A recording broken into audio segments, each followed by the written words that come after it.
Muy buenos días a todos. Bienvenidos a este webinar el día de hoy. Mi nombre es Joana Gómez, jefe de eventos de la Cámara de Industria y Comercio Colombo-Alemana. Hoy quiero presentar a Andrés Cortés, socio tax y legal de Mazars, y a Luisa Fernanda Valencia, gerente de impuestos de Mazars. Mazars es una empresa afiliada a la Cámara Colombo-Alemana, el cual nos está acompañando el día de hoy. Y también damos un saludo a nuestro patrocinador, Striver de Colombia. A continuación voy a mostrar un video de nuestro patrocinador y luego daremos inicio a nuestro webinar. Bienvenidos.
Joana, no te oímos.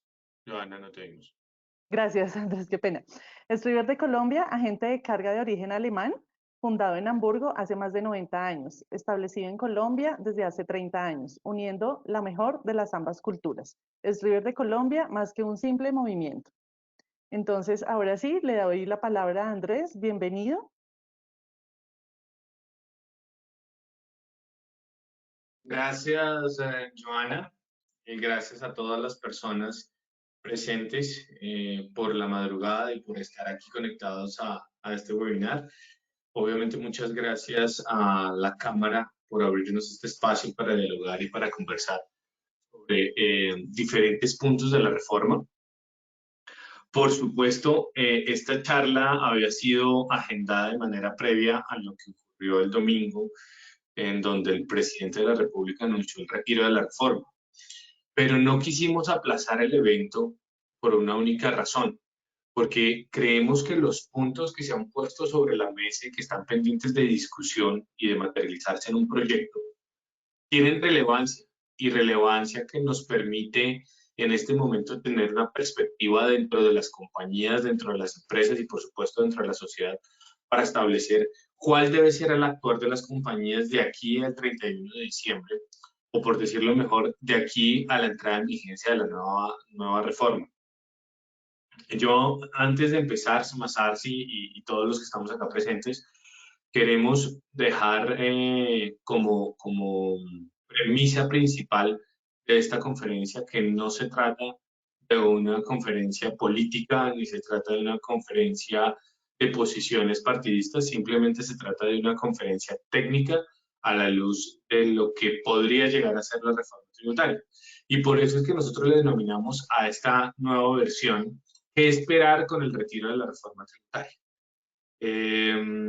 Y lo que esperamos es que, por supuesto, toda esta discusión se realice desde la perspectiva del diálogo, de una correcta transición al nuevo texto y que todos podamos contribuir a lo que el Estado efectivamente necesita. Eso es como parte de la premisa principal, sin que ello nos impida a desarrollar actividades de planeación tributaria, actividades de organización y de alistamiento de lo que será la nueva regulación por parte de la reforma tributaria. Hoy nos acompaña Luisa Fernanda Valencia, que es nuestra gerente de impuestos. Ella es una persona que ya lleva bastante tiempo con nosotros y la idea es que vamos a dar nuestro punto de vista sobre lo que se avecina. Ustedes están invitados, por supuesto, a que a través del chat realicen preguntas. Las preguntas desde la misma perspectiva, preguntas técnicas, preguntas de índole académico o de organización corporativa, todas aquellas preguntas políticas o partidistas, pues obviamente no las atenderemos porque no es el alcance de este webinar por principio. Entonces, daremos paso a esto. Todas las preguntas que tengan las pueden anotar en el chat y al final, en los últimos 15 minutos, resolveremos sus inquietudes en mayor medida. Luisa, si me colaboras con la siguiente diapositiva, por favor. Claro que sí, Andrés. ¿Ya estás viendo bien mi pantalla, sí? Estoy viendo bien.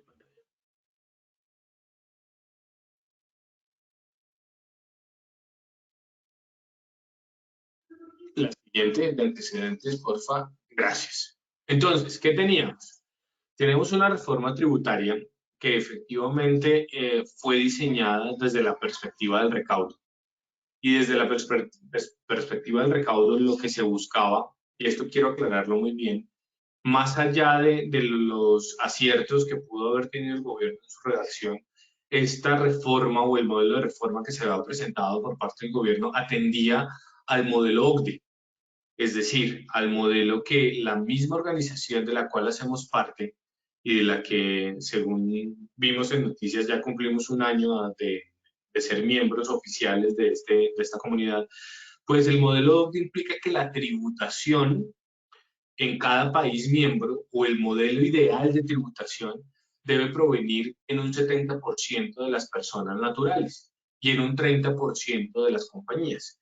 ¿Esto con qué propósito? Con un propósito de generar empleo, de generar industria, de generar comercio, de generar el mercado de servicios y que sean las personas quienes a través de esa generación de empleo y de unos, abro comillas, buenos salarios, buenos empleos, pues sean el mecanismo eficiente de recaudo por parte de cada estado.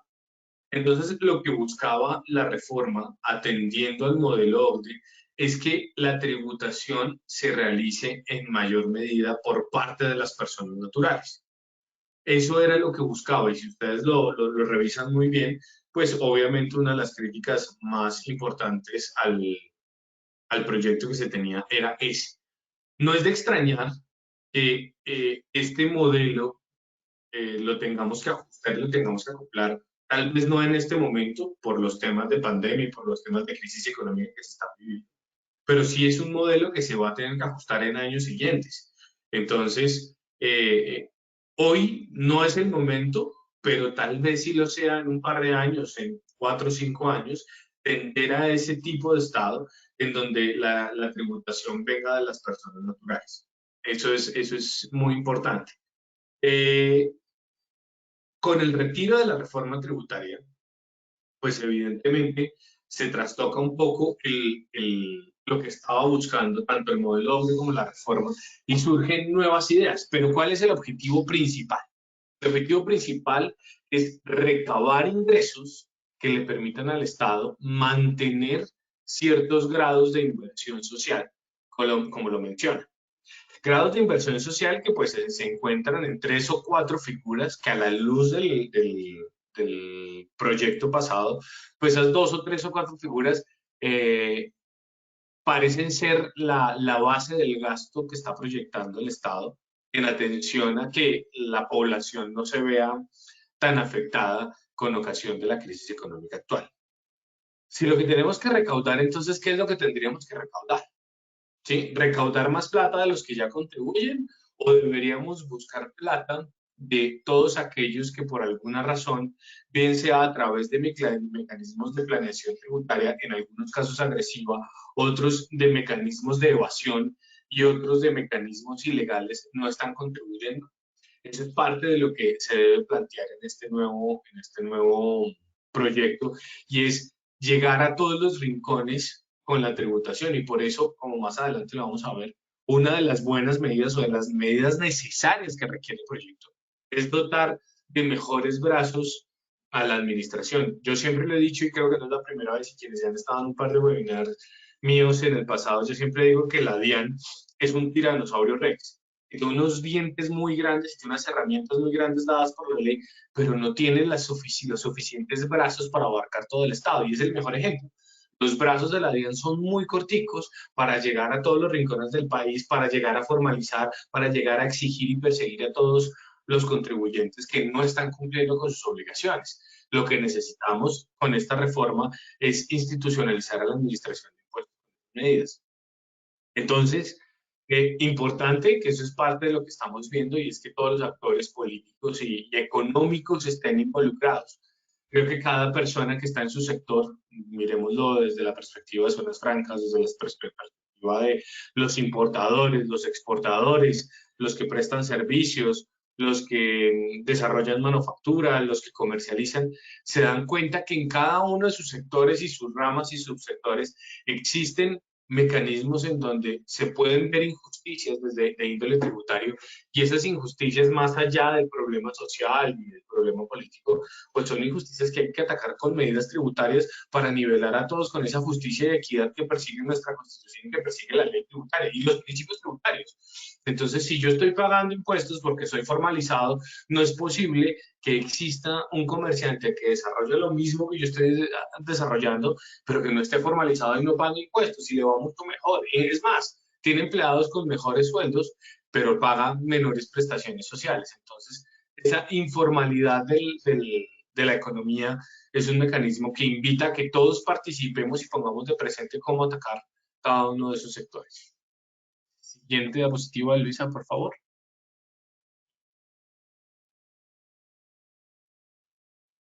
Entonces, parte de lo que nosotros hemos visto, siguiente por favor Luisa, es que el gobierno de entrada lanzó unas grandes ideas que vamos a revisar a la luz de lo que hemos visto. Entonces, lo primero de ellos es que ya no vamos a buscar 24 billones, sino vamos a buscar 14.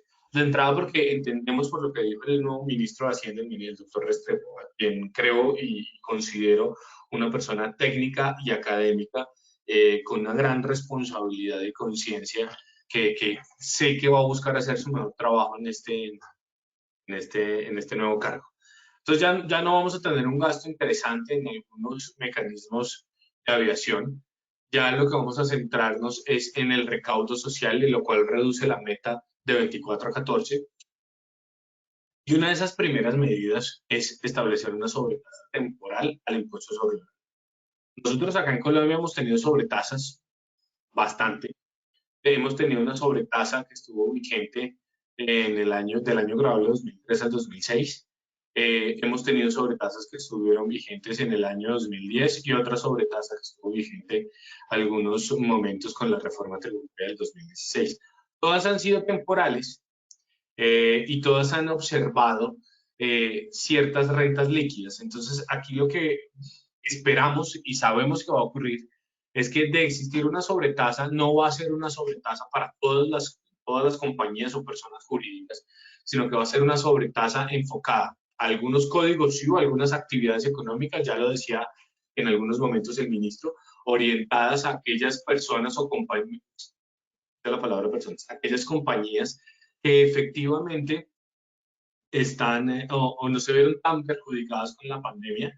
Entonces, aquellos que pudieron seguir con su negocio, y que se supieron de alguna manera reinventar, o que el hecho de estar todos en cuarentena no nos afectó en mayor medida, tales, por ejemplo, el tema de telecomunicaciones, el tema de Internet, el tema de comercio en línea.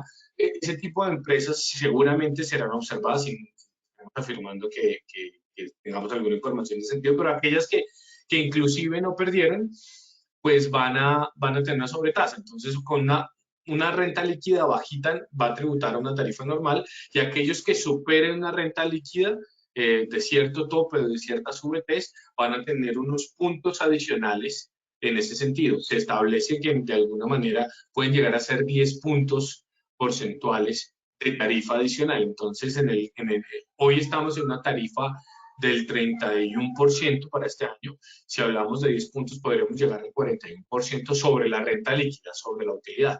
Entonces, de cara a esos efectos tributarios, tendremos que analizar efectivamente cómo se depura de manera correcta y adecuada la renta de estas personas jurídicas, a efectos de obtener eficiencias tributarias y no afectar de alguna manera la operación o utilidad de los negocios. Sobre todo en algunos temas, por ejemplo, precios de transferencia.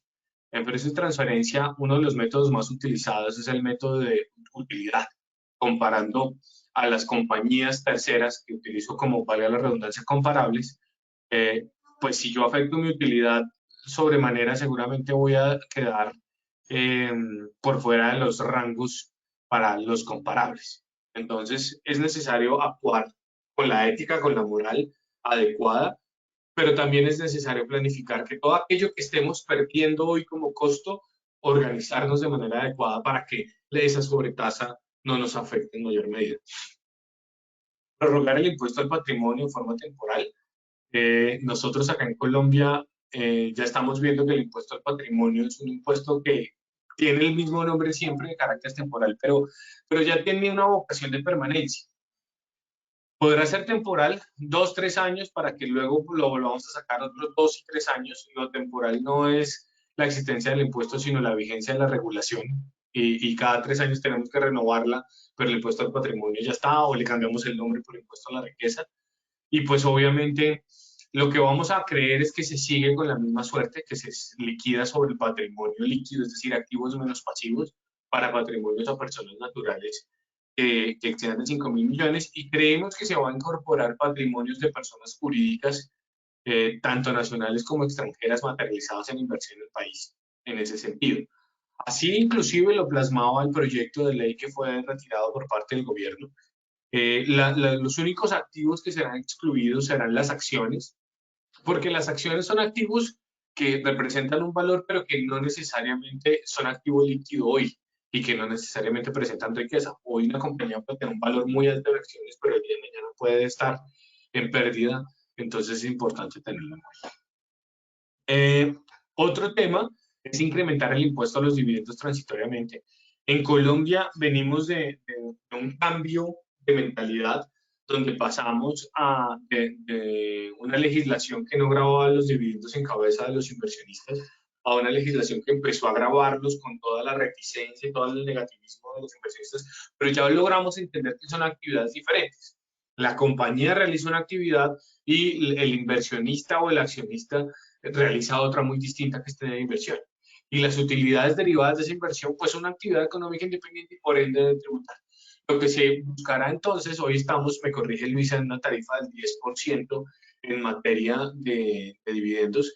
Creemos que vamos a pasar a una tarifa entre el 15% o 17%, o vamos a tener 3 tarifas, seguramente, una del 5, una del 10 y una del 15, el 15% para dividendos entregados con temas superiores.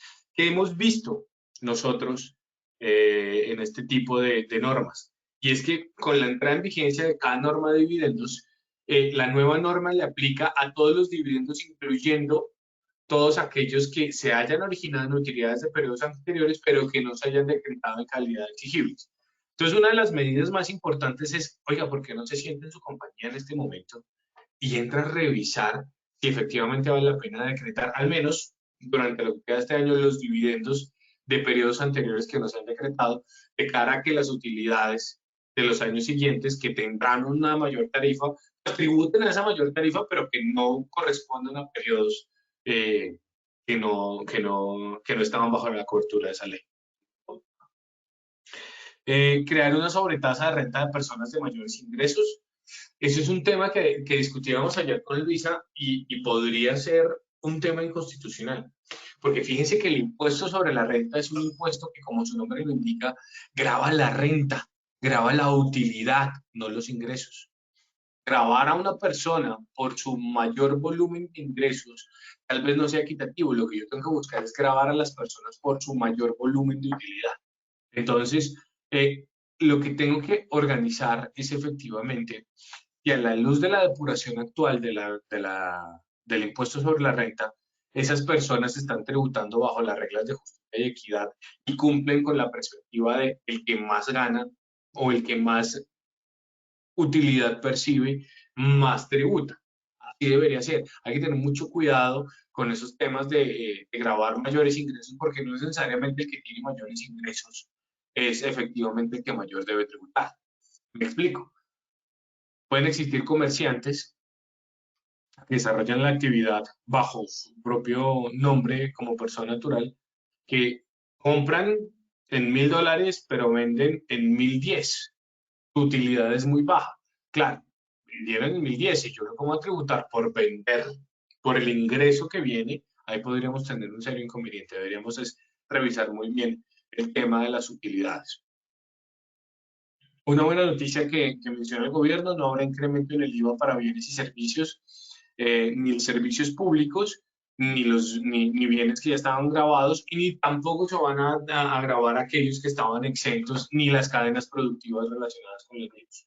Eso, digamos, de cara a cierta seguridad jurídica para quienes ya están en un proceso productivo, pero adicionalmente de cara al bienestar de la población. No podemos, por un lado, otorgar unos beneficios económicos, pero por el otro estarlos quitando a través de impuestos.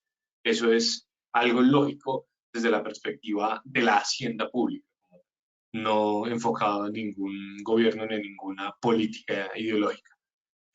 Y no se afectará el impuesto de renta a las personas naturales, salvo la sobretasa que ya mencionábamos en el punto 4. Luisa, si me colaboras con la siguiente diapositiva, por favor.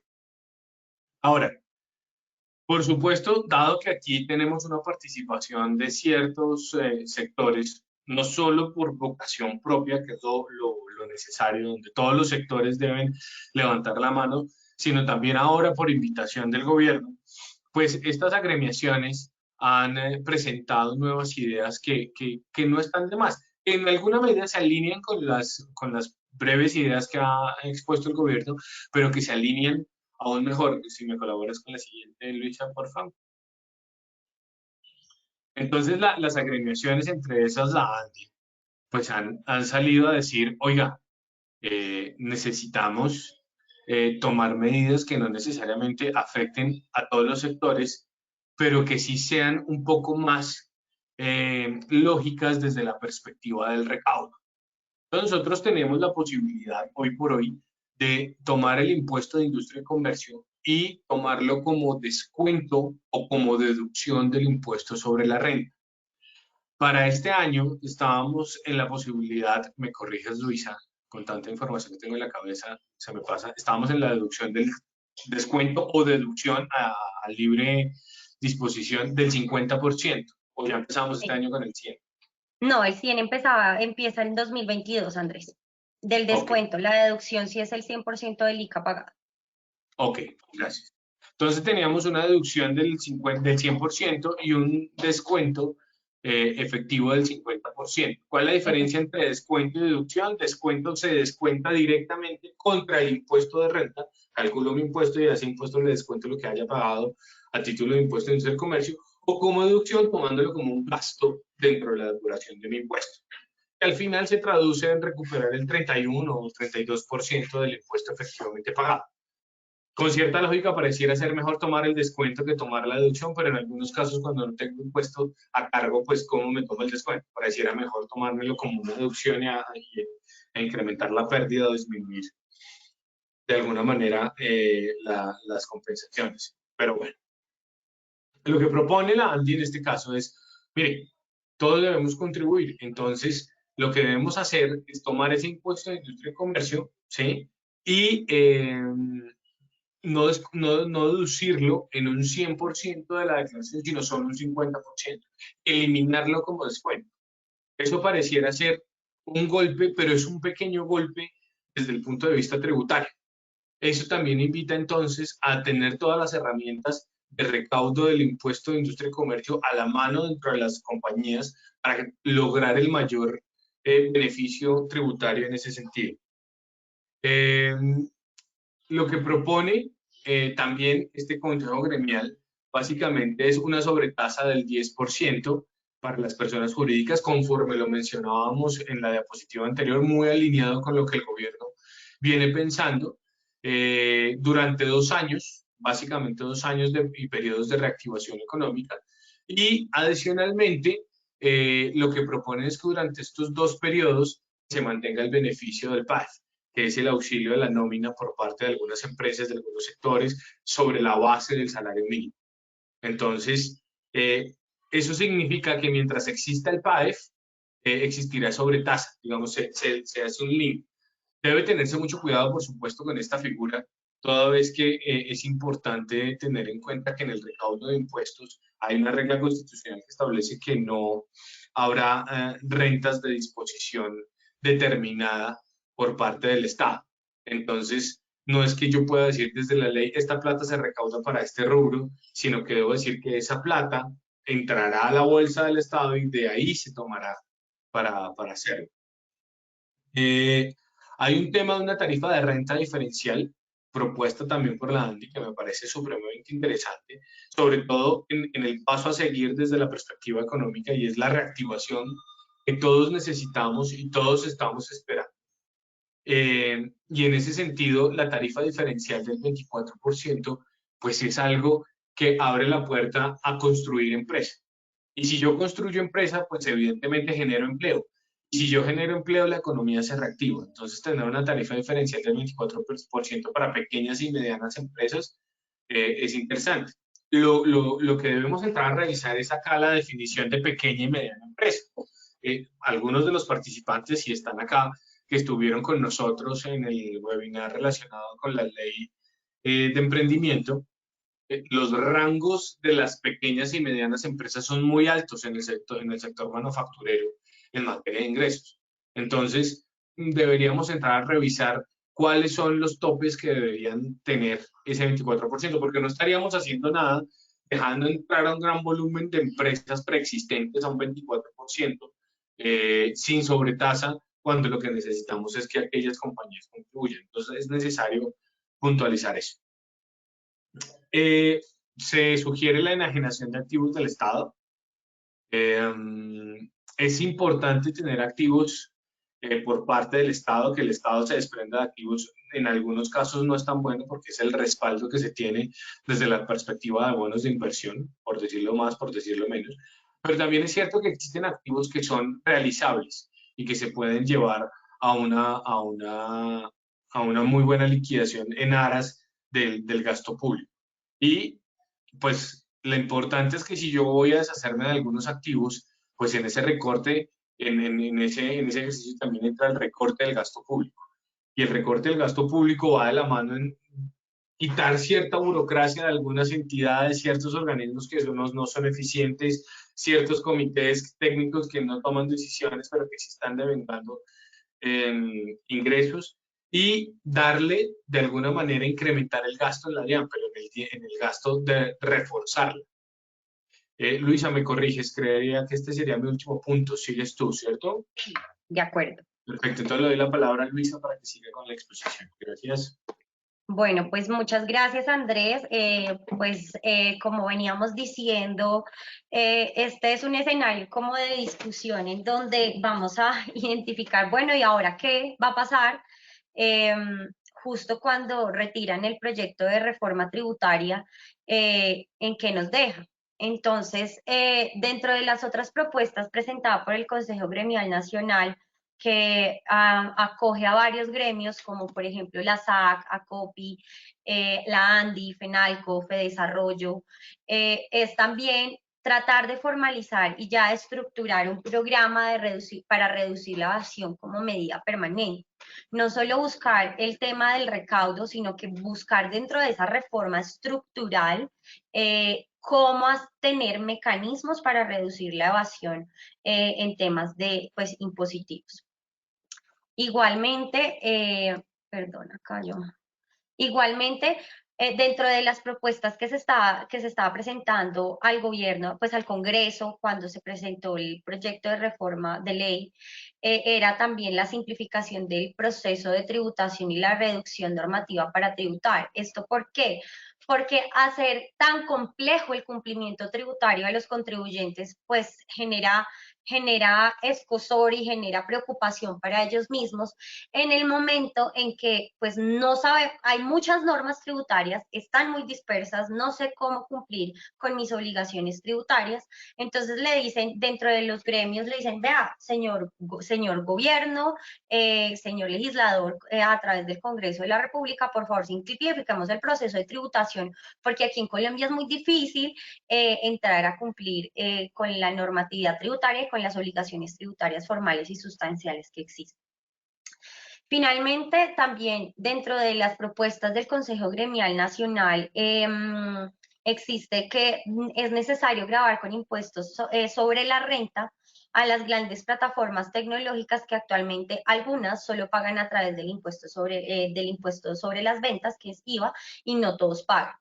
En este sentido, como bien lo recordamos, hace ya una o dos reformas tributarias con la ley 1819 y la 1943, se estableció que los prestadores de servicio del exterior pues vinieran y pagaran aquí en Colombia por esa prestación de ese servicio cuando los consumidores finales pues no eran responsables de IVA, entonces los convertían a ellos en responsables del impuesto para venir a pagar IVA aquí en Colombia.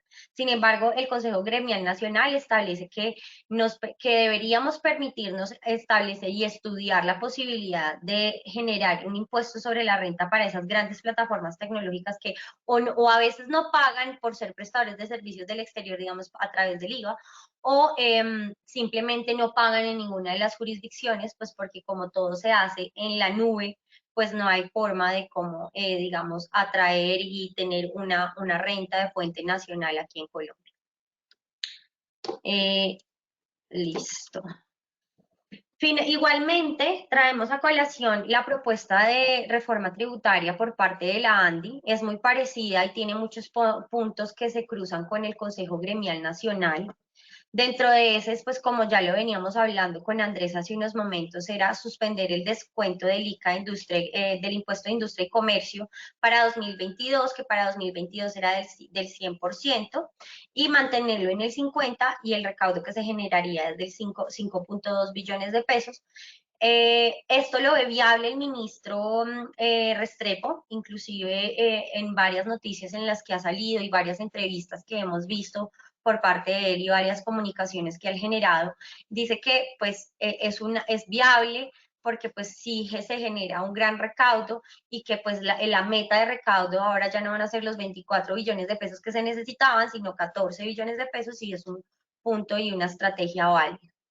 Igualmente la ANDI nos dice, oiga, vea, también pues sabemos que nosotros queremos ayudar a la crisis, pues entonces no haga la reducción o el desmonte de la tarifa del impuesto sobre la renta que había de forma gradual en la norma en la última reforma tributaria, que era del 31%, pasarlo al 30% en 2022, sino manténgalo en el 31%, que es la tarifa actual, y así en los siguientes años hasta que podamos solventar la crisis y que efectivamente posteriormente podamos hacer el desmonte gradual de la tarifa de impuestos sobre la renta, y esto ayudaría a recaudar casi 6.2 billones de pesos.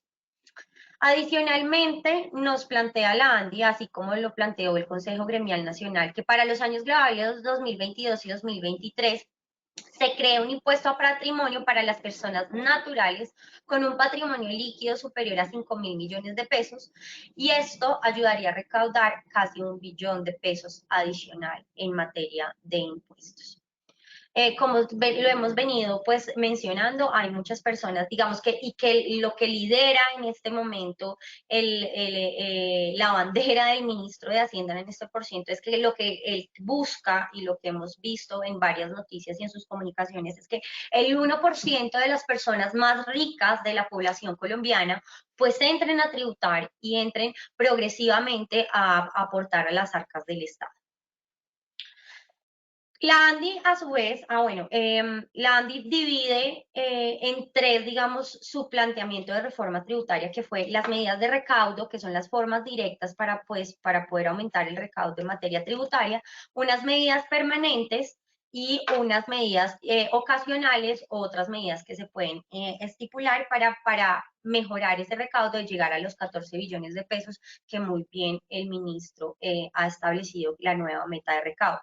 Entonces, como medidas permanentes, la ANDRI propone una reducción de la evasión tributaria, pues porque todos sabemos que la mayoría de la economía colombiana, y como se ha visto en estudios, es informal. Entonces buscamos es que se formalice la economía colombiana a través de incentivos, de por ejemplo el régimen simple de tributación a unas tarifas más favorables, para reducir la evasión tributaria y poder encontrar que todos los contribuyentes y que todas las personas y la población colombiana puedan entrar a tributar de una forma viable sin tener que pues evadir impuestos. El segundo punto, como medida permanente, es establecer un plan ambicioso de austeridad estatal, y así también lo ha abanderado el ministro Restrepo en sus comunicaciones, y ha dicho que va a revisar todo el presupuesto general de la nación, sin ir más allá en la noticia que fue que ya no vamos a comprar aviones de guerra que costaban 14 billones de pesos y podernos ahorrar ese rubro en el presupuesto de la nación. Entonces esto me parece una gran medida, mirando pues todo desde el plan de austeridad estatal y de no creación de nuevas eh, dependencias o formas del Estado para no generar tanto gasto. Y como medida permanente adicional, la ANDI propone gravar con IVA algunos bienes y servicios de lujo o de lujos suntuarios, porque pues no, digamos que nos estamos dando cuenta pues que a través de la cadena de producción no podría quitarle esas exenciones a la cadena productiva, o a veces pues o a la canasta familiar, como digamos algunas veces se ha intentado a través del gobierno nacional, sino buscar que aquellos bienes que son lujosos o suntuarios, pues eso sí, lleguen a pagar IVA, y no los de necesidad básica. Como otras medidas que establece la ANDI para poder aumentar el recaudo es, pues, vea, usted, señor Estado, como tiene participación en algunas empresas estatales como ICE y Ecopetrol, venda, enajene activos en donde usted pueda reducir su déficit fiscal y atender la emergencia sanitaria, en donde su participación no sea mayoritaria y sea minoritaria, y pueda pues ahí recaudar algún dinero adicional. Como vieron, la ANDI tiene muchas propuestas que también las recogió el Consejo Gremial Nacional, alcanzó a llegar al Congreso estas dos propuestas, y pues van muy encaminadas y muy acertadas también a lo que está proponiendo nuestro nuevo ministro de Hacienda.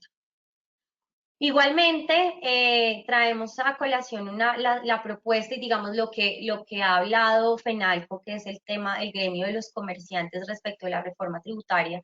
No es oficial como un escrito presentado al Congreso por parte de FENALCO, pero sí son declaraciones que se le han dado a los medios, y va muy de la mano, pero pues digamos claramente desde su gremio, por ejemplo, las siguientes propuestas.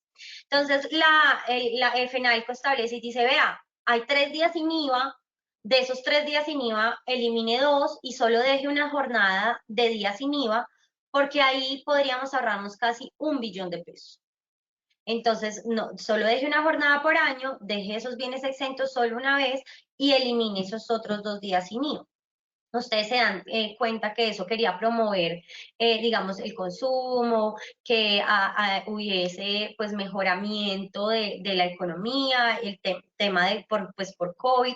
Sin embargo, pues muchos estudios posteriores a esos 2 IVA sin IVA que tuvimos el año pasado se dieron cuenta pues que no todos no todo esto mejoró ni ayudó tampoco a que los sectores, bueno, a que los comerciantes sí vendieran, pero igual el objeto de los 3 días sin IVA era para poder comprar estos bienes que simplemente no ayudaban tampoco a la población más vulnerable o pues a la economía colombiana, pues porque tenía muchas restricciones, y finalmente los únicos que se beneficiaron fueron los comerciantes, y al final también el recaudo en la administración tributaria se redujo.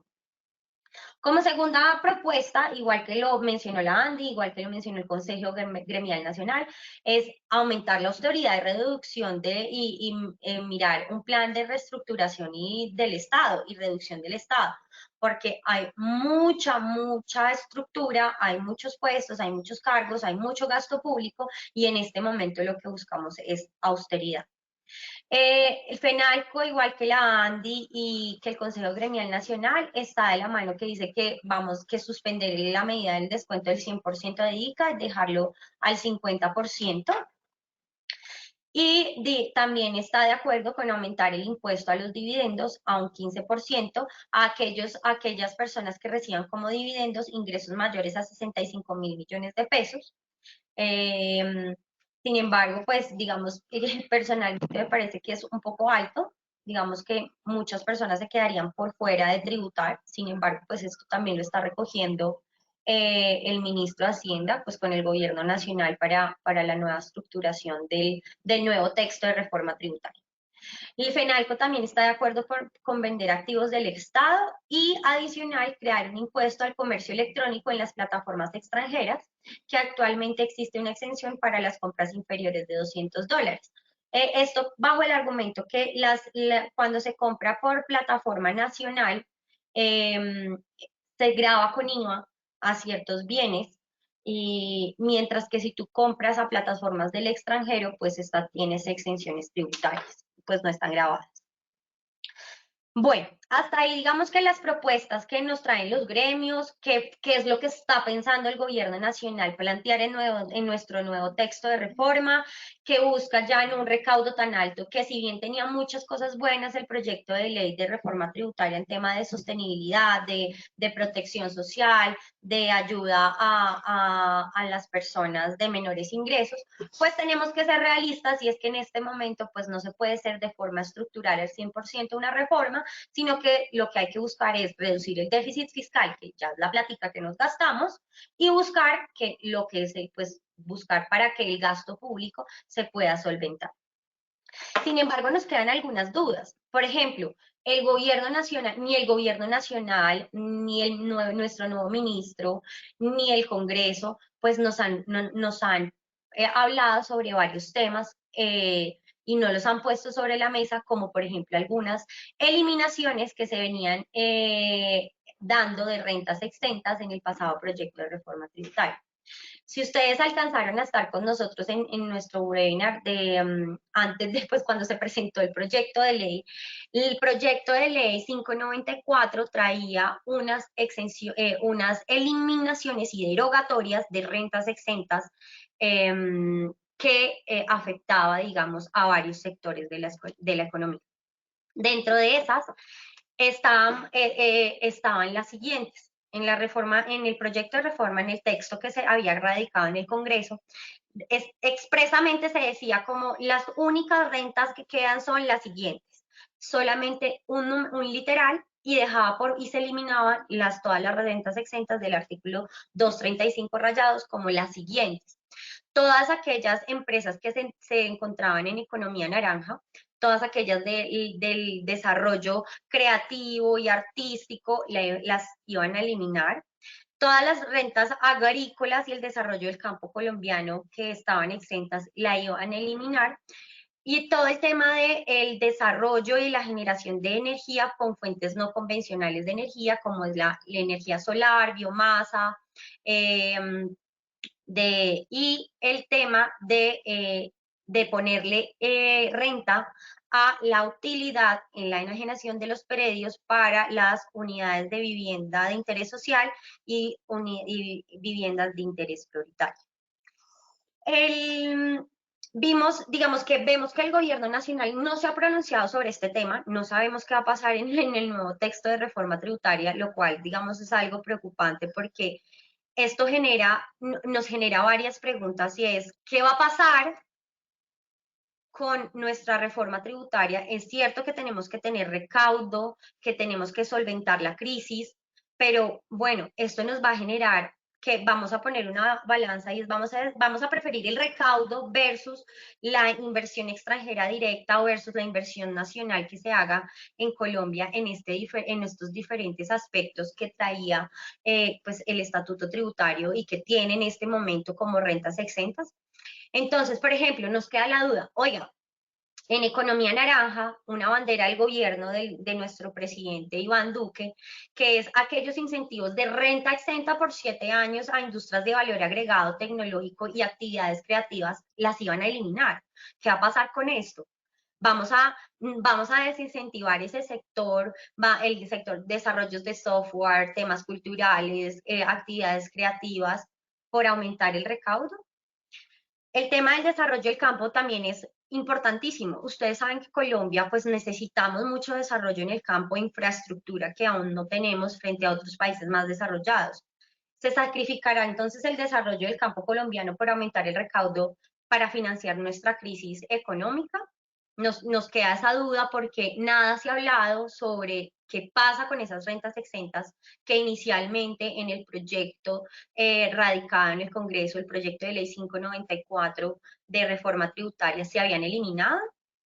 ¿Qué pasa, por ejemplo, con los proyectos en energía de fuentes no convencionales de energía, en la generación de esa energía, sabiendo que, por ejemplo, Colombia, por su ubicación geográfica, es clave en el desarrollo de este tipo de proyectos, por ejemplo, en el desarrollo de proyectos de energía solar, en el parque en Guajira, de proyectos de energía eólica?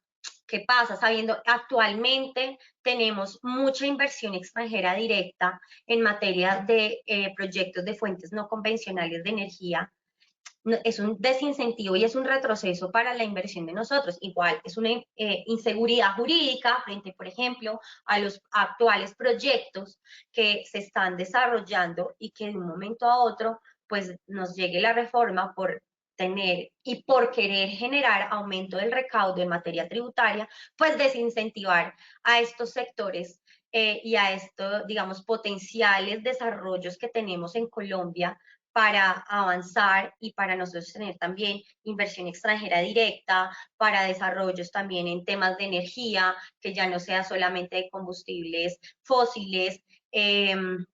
Pues es muy preocupante porque nada se ha hablado, se habla del IVA, se habla de las rentas de personas naturales, bueno, ¿y qué pasa también con esas rentas exentas que estaban antes estipuladas y que están actualmente vigentes, que en el proyecto de ley se quieren eliminar, que pues se retiró, pero que no se ha dicho nada? Y finalmente, pues también nos genera preocupación el tema de aumentar los precios en los precios de las viviendas BIS, de viviendas de interés social y de interés prioritario, en el momento en que se aumenta, en que se grava la utilidad en la enajenación de los predios donde fueran a desarrollarse dichos proyectos. Entonces, claro, el precio va a aumentar de forma indirecta porque ya tú vas a tener un costo adicional, que es que las personas que quieran vender sus predios para el desarrollo de este tipo de proyectos, vivienda de interés social o de interés prioritario, pues van a estar grabados con renta del 31 o del 30% para cualquiera de los años 2021-2022 con la tarifa actual. Entonces uno dice, entonces, ¿va a ser sostenible para quienes quieran acceder a este tipo de vivienda o va a ser sostenible para aquellos inversionistas que quieran invertir en este tipo de proyectos y desarrollar este tipo de proyectos? ¿Qué tan socialmente viable será que quiten esta renta exenta? Entonces, pues esas son algunas dudas que nos generas a nosotros también de qué vamos a esperar con este nuevo texto de reforma, el cual está encaminado, pues, y que tiene esa tarea titánica del ministro de Hacienda en cabeza, pues, delegado por el gobierno nacional pues, para presentar el tema de aumentar el recaudo en esos 14 billones, que es la meta y el objeto de esta reforma tributaria. Creo que hasta ahí es nuestra presentación. No sé si Andrés quieras hacer algún comentario adicional respecto de las rentas exentas o algo adicional. No, yo creo que así estuvo bien. Por supuesto, reiterarle a los asistentes que esto se trata básicamente de lo que nosotros hemos visto que se está moviendo dentro de las propuestas de reforma y que es lo que realmente creemos que va a llegar y cómo llegaría, sin perjuicio de que esto después, más adelante, cambie. Yo le cedo la palabra a Joana para las preguntas a las que haya lugar. Sí, Andrés, muchas gracias. Y Luisa, también muchas gracias por tu intervención.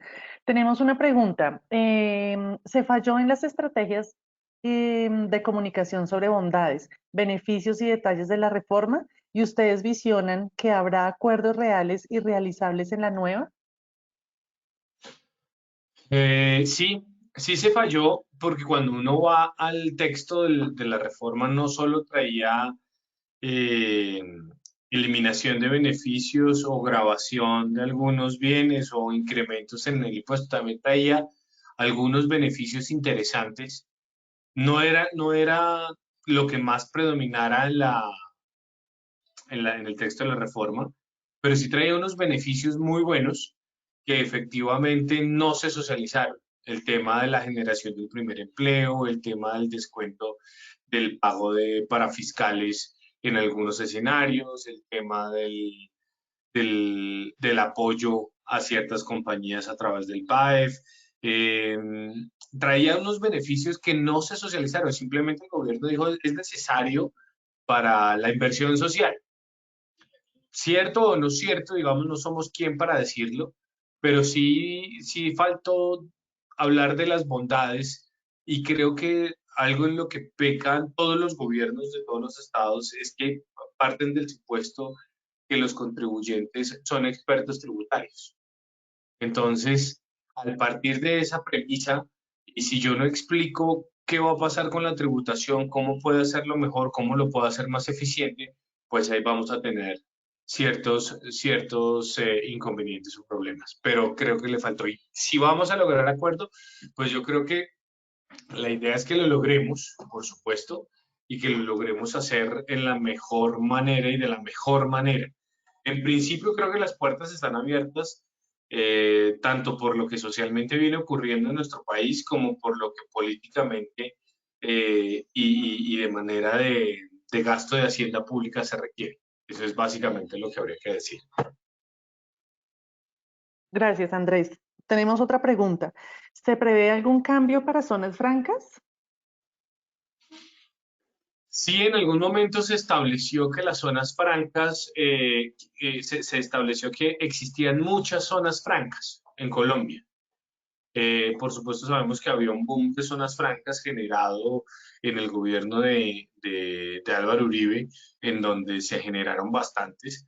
Yo creo que a diferencia de muchas personas, las zonas francas traen empleo, traen inversión y ayuda a que el país sea competitivo desde el punto de vista del comercio exterior. Inclusive, si sabemos hacer zonas francas, o mejor, utilizar la figura de las zonas francas, eh, podemos apoyarnos en el TLC con Estados Unidos, producir mínimo en un 30% productos acá en Colombia, el resto pueden venir prefabricados del exterior. Si logramos que la manufactura en un 30% venga de Colombia, vamos a entrar a Estados Unidos con un mercado absolutamente abierto, sin aranceles y sin nada, porque tendríamos un producto de denominación de origen. Se mencionó que era posible subir la tarifa a las zonas francas. Es posible que pase al 25%, pero el gobierno no se ha pronunciado, así que certeza sobre esa idea no tenemos. Perfecto. ¿Los beneficios de energías renovables serían derogados? Bueno, Luisa. sí. Pues mira, a nuestro participante, gracias por la pregunta. Pues el proyecto de ley que se radicó en el Congreso de la República, que era el 594, que se eliminó ayer, digamos que ayer lo retiraron, sí eliminaba la renta exenta en materia de impuestos sobre la renta en este tema del beneficio para aquellos generadores de energía de fuentes no convencionales de energía. También vía derogatorias, estaban derogando los artículos de la ley 1715, que ese era el tema de la depreciación acelerada, el tema del IVA en la importación de los bienes cuando tú ibas a generar este tipo de energía, y también el tema de los derechos arancelarios que se pagaban por estos bienes en la importación. Por eso, digamos que para nosotros es una gran pregunta y es, bueno, ¿y qué va a pasar con estas rentas exentas? Porque en el proyecto de ley nos dejó muy preocupados porque nosotros decíamos, las van a eliminar todas, no solo fuentes de las energías de fuentes no convencionales, sino todas las rentas exentas. ¿Y qué vamos a hacer con los inversionistas que están creyendo en nuestro país para generar diferentes tipos de energía, no solo energías fósiles, y eliminarían todos estos beneficios en materia tributaria? Pues esto es lo que había hasta que retiraron la reforma y el proyecto de ley. Hoy es una gran duda, por eso lo trajimos acá a colación, no sabemos qué va a pasar y por eso también tanta preocupación por nosotros, si van a primar el recaudo en materia tributaria versus también la inversión o versus, por ejemplo, el tema de vivienda de interés social y prioritario en proyectos sociales. Desde esa perspectiva, a mí en lo personal me parece un revés tanto para la economía como para el desarrollo de muchos proyectos que están en etapa de desarrollo. En Colombia, primero, sabemos que es tendencia mundial volcarse hacia las energías renovables, ¿sí? Y esa es una tendencia en la que Colombia no puede quedarse atrás. Primero porque somos un país que efectivamente tiene una posición estratégica para el desarrollo de estas energías. Y si yo quiero traer inversión a Colombia, pues debería traerla inclusive con algún beneficio. Tal vez la decisión de renta exenta en un 100% no sea lo conveniente para las finanzas del Estado, pero puede llegar a ser algo conveniente disminuir la tarifa, dar una tarifa preferencial o diferir el impuesto de alguna manera. Pero sí tenemos que ser competitivos en ese sector porque no nos podemos quedar atrás. Gracias, Andrés y Luisa. Tenemos otra pregunta. ¿La derogatoria de rentas exentas se haría con seguridad jurídica? Pues mira, el tema de la derogatoria de forma expresa y que tengamos seguridad jurídica para eso, pues no lo sabemos, porque en este momento no sabemos qué, pues digamos, qué piensa el gobierno nacional ni qué es lo que trae nuestro nuevo texto de reforma tributaria. Nos deja con gran preocupación que las vayan a derogar de un momento para otro, pues porque tampoco no hay un régimen de transición que viéramos en el proyecto de ley, sino que simplemente de un año para otro, pues ya, sorry, no tienes renta exenta y pues empiezas a pagar impuestos, eres régimen ordinario sin ningún problema. Entonces, por eso digamos que para nosotros es una gran pregunta y es, oiga, nos va a dejar sin seguridad jurídica sabiendo que nosotros estamos invirtiendo, desarrollando el país en temas de fuentes no convencionales de energía y la van a eliminar en la reforma. Esto estaba escrito en el proyecto de ley, se habían eliminado, pero hasta este momento no tenemos certeza qué es lo que va a incluir el gobierno nacional para radicar en el nuevo texto de reforma. Complemento a Luisa diciendo que en años pasados ha ocurrido esto en ciertos tipos de proyectos en los que se han derogado los beneficios. Por ejemplo, en temas se me olvida lo que uno pagaba primas, congelaba toda la normatividad para ciertos proyectos. Se me olvida el Contratos tema. de estabilidad jurídica. Gracias, contratos de estabilidad jurídica. En este tipo de contratos, en algunos casos, en la primera tanda de esos contratos se revocaron los beneficios de un momento a otro y la Corte Constitucional y el Consejo de Estado establecieron que para aquellos que ya tenían una situación jurídica consolidada o para aquellos que ya tenían derechos adquiridos no era posible derogar aquellos beneficios. Entonces me explico. Si la renta exenta de la que estamos hablando está circunscrita ya a un proyecto aprobado por el Estado, pensaríamos que es discutible la derogatoria o la pérdida del beneficio hacia estas compañías. No así con aquellas que son rentas exentas de pleno derecho, como por ejemplo la de las viviendas de interés social que mencionaba Luis.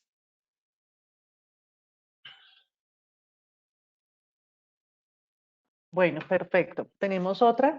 ¿No se amplía la base para presentar y declarar renta las personas naturales?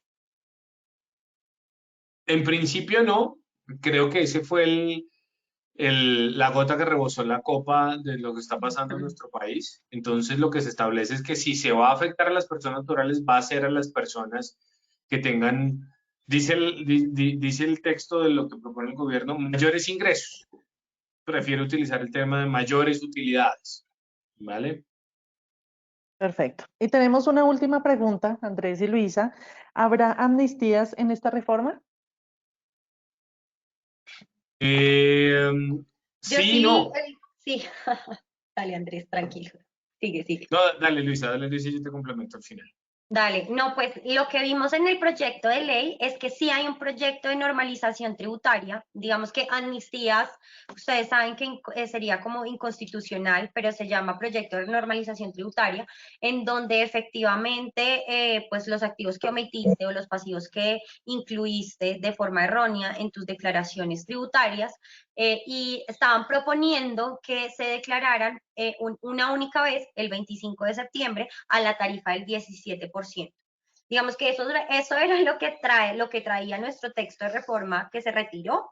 sí hay un proyecto de normalización tributaria, así como lo han habido en las últimas reformas tributarias, pero hasta el momento tampoco hemos oído del gobierno nacional algo adicional sobre este tema. Yo complementaría que usualmente en los textos de reforma tributaria que se presentan al Congreso no vienen incorporadas ni las conciliaciones por los procesos judiciales ni las terminaciones por mutuo acuerdo de los procesos administrativos, pero ese es un texto que se incorpora en los últimos 2 debates. Y en las últimas 20 reformas hemos tenido amnistías de terminación anticipada de procesos y de conciliaciones. Así que por estadística podría decir que va, más por el texto actual o lo que vimos en el proyecto retirado, no iba, pero sí es evidente que en todas las reformas se incorpora. Yo creo que con eso terminamos entonces, Joana, y no sin antes agradecerte nuevamente a la Cámara, a ti y a todos los asistentes por vincularse a este webinar que nos parece muy interesante, sobre todo por lo que ocurre en este momento. Sí, Andrés, pues muchas gracias a ti, a Luis, a todo el equipo de Mazars por este tiempo, porque pues a pesar de todos estos cambios de última hora, estamos aquí presentes dando información pues a todos nuestros empresarios y esto es lo que debe continuar, estas alianzas para seguir adelante. Entonces, de nuevo, muchas gracias a todos los asistentes también. Y no olviden, por favor, asistir el próximo martes 11 de mayo a nuestro próximo webinar, Empresas Sostenibles, Impacto y Oportunidades, con nuestra empresa afiliada Alcot. Entonces, no siendo más por el día de hoy, muchísimas gracias y que tengan un feliz día. Gracias, Joana. Gracias. Feliz día. Luego. Chao.